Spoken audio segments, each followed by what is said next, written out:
E a fua mai maunga le manui o se nuu. E a fua e ona tātou si i le fi inga man whaafutai nei fo i asa fau. Ai o si mai al whaafonga.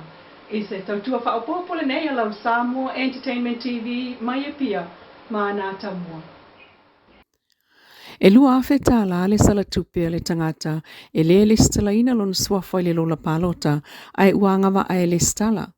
Au whanga solo i nei le stalaina suafa mo lola palota ai ua whaamamafa mai il pulengo la ofisa palota e tā ualo le stala e mwhai ai ona e palota le whainga palota tele a le tunu ulua o luono. I le whamtalanga whalawa i tele ma le ofisa palota, e le mawhaiuna e palota pe a whai tele i le stala le ngā luenga o lo whanga solo nei, e iei fo i ma le sala whaltu la fono, e lua awhi tā la mō le tangata e le stala. O mawhaiuna le stala le tala vau e atua ia aperila lua o luono, le lua sultasi tausanga o lona matua, ai o pepa mana o mia mo le stala, e au fiai, le pepa whanau, po se ID alo i e eilo wata, e pe o le tusfolau o le laisene aveta vale, o le ID nupi wha po le pensione, o le pepa wha mao ni o le matai, mo le tangata ua matai, ai mo la tau e le aini ID e aini ata, o le tusi, mai le sui o le nuu, po o le whaiwhi au i le nuu, o lo e no fuai. O whanga solo ili le stala o suafa, mo le lola palota o tāpenanga o palota tele o lo oluono, mai le tae au i le lima i le afiafi le ofisa i muli nuu, mo le se fulu valu masina, ua atofa mo le lesi talangi na o suafa.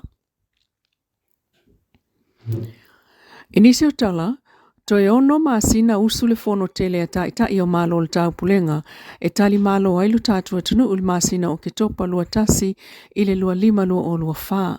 Mai ua moli mawina le wha lau se so oi nei, o fono tanga wha ulu o mtanga aluenga i tāpenanga o le wha moe moe, e pe ona moli mawina le mtanga aluenga o leo leo, o lo pa u iai le pui puinga o le saonga le mu, ai o le malu ai o soi fuo tai o le amalanga mai i le taimi.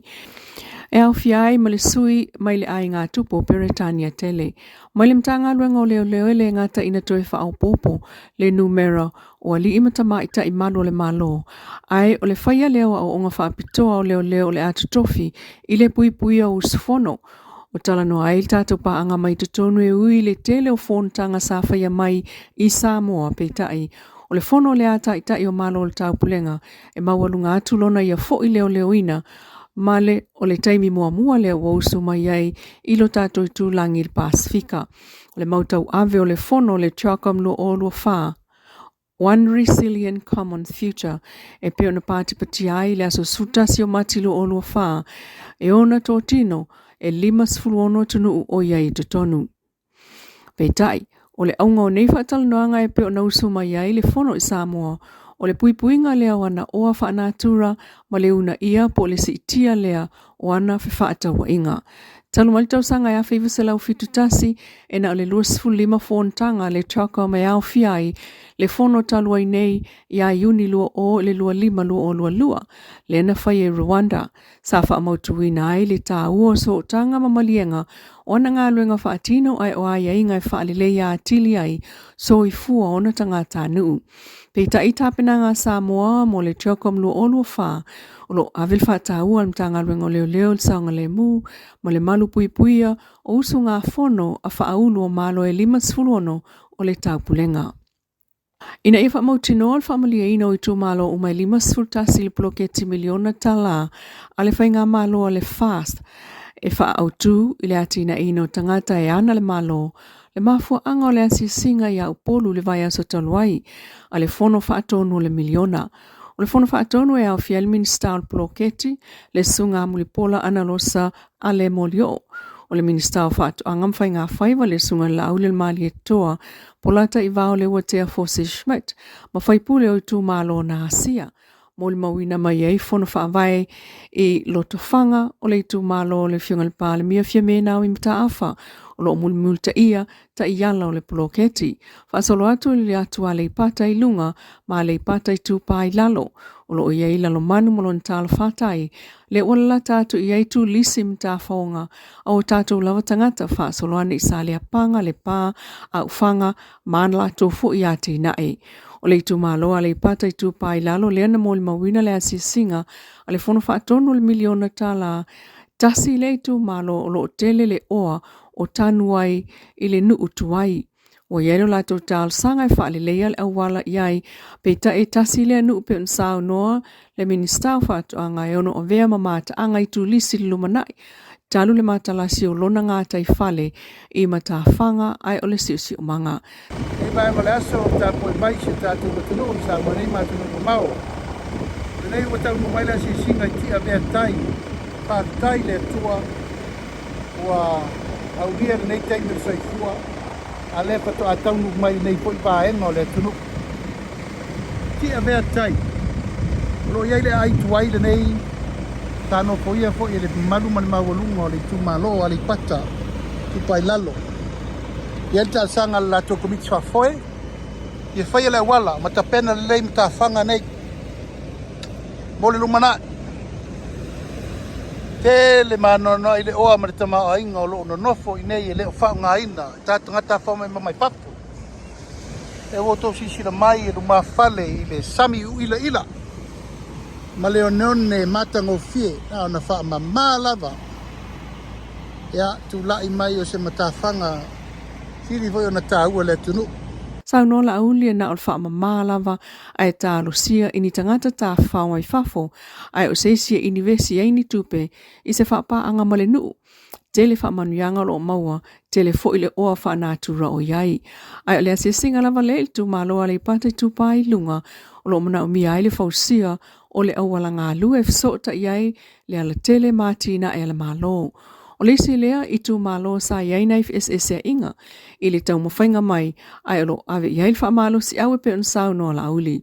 O mai an lato miliona mua sa wha tau ai le tau o si o manga i lato whata la pisi masaipua atulau ai o fale la au mo tau mafa pa leni ma le soifua malo loina. Le se singa al fono whaatono le miliona i le vai aso talua i vaenga i tu malo o polu nei. Ina ia sanga sila fia i polo keti ma vaenga i tu malo e tā ua na ave iai le wha mua. Ma wha solo tuai le se singa al motele i savai i le aso tofias freile ma le stonai o le vai aso nei. Ua ave ala vale kale si aso fitu ma wha aola tōtonga i wha la po tuputonga o mo mia fsoswani ai maise o me tau mafam whaalawalawa. E peo na mōli mawina i whai ungol vai ason te nei. Ile no whanga o tau siail sili se fulu a li imta mai tai. E yeimana o ngā whaapitol mafo whau le caution trust i mua. Me alofana la tō tau ao e awa wai i tau mafa ai au fiai mali tōninga mō ngase. Ale vaenga o lo tau siai e tele lava o ali i e iaia a fianga o mafo whau. O no whanga le pe unsau nolon tamai taipule le fionga a fitu Naomi Israngi e mawarunga le nganga whaaftai e le alofa ina peo lato waptanga e le tunu o le ngata au lotu ai whala poptongam tangata taito tasi o le waunanga leo lo whaiel whaapa anga manumtanga luenga le soifua malo loina e ala le siakia leo ngase o lo o iai e fsosoani tonga fiti e pe o tui mawhala au mo i lato o tau fia. Ai o le lo i tau lava wa sa uma o le tau singa lea ma le tau sa ilia o se leni e totongi ai le au whai ngā luenga. Whaata si ai mal whaapale ai o le onsa i ai le au whai ngā luenga o ia fo i toenga o onanga. Peta iwa tanga i ai nei i le au o ino le au whai ngā luenga mo le si itio le tūlanga tau tomai whaapitoa o tangata e ngafa ma le tau singa o i lato e eimana o ngā whaapitoa ma whau. Ua whaafta i aim tanga luenga tina le asofitu malolato Pristene le sunga tau paolo le 7 Days Adventist le sone o vai maunga manoa maa mai le aulotu tia pata maangiangi vai lele laulii maunga fia vai loa fusi mafangalii. Whaafta ia foi le whaaton sili ma le minister tanga luenga le soifua maloloina i le langolango sua le Caution Trust e pe ona sau noa le sunga fitu. Whaaftai i le tapo inga whaaftai i te talo, ta tonu whaamlieina lau whaafonganga i nei fo i tūlama le nei aso, tātou tue whewla i le aswatai au. O onanga level nei, whai pēa lau Samoa, Entertainment TV, mai Samoa.